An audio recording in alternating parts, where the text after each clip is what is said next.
Se olisi taas kuulkaa se aika vuodesta, kun laitetaan kyyhkysille ruokaa. Ei muuta kuin laittaa ruokaa noihin automaatteihin ja katsotaan tuleeko kyyhkysiä.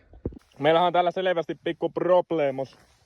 Kuivanut nämä puut sen verran paljon, että tänne on tullut reikä ja tästähän menee nuo herneet läpi.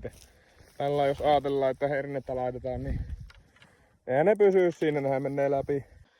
Nyt meillä on siellä puukeppejä tuossa pohjalla, niin saadaan hernettä pysymään. No niin, siinäpä olisi hernettä. Tuolla on tosiaan toinen automaatti. Sitten täällä on näitä kantoja. Kantojen päälle mä tosiaan laitoin tolle muutaman kourallisen, riippuen vähän kannon koosta. Niin ollaan ihan sopivasti. Nyt mä annan muutaman päivän tämän olla. Varmaan parin päivän päästä tuun kahtomaan, että onko täältä ruokaa lähtenyt. Noista automaatista yleensä lähtee ruokaa ekana, sitten lähtee kantojen päältä.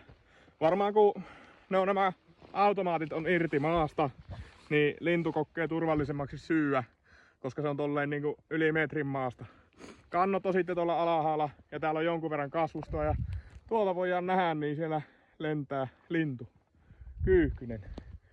Itse asiassa lentää tuollakin. No ei näe enää tässä, mutta kyyhkynen lentää ja tuolla lentää toinenkin. Että lintua on ainakin. Mutta joo, kommentoi, onko sä ruokkinut lintuja ja meekö nää kyyhkyjahtiin?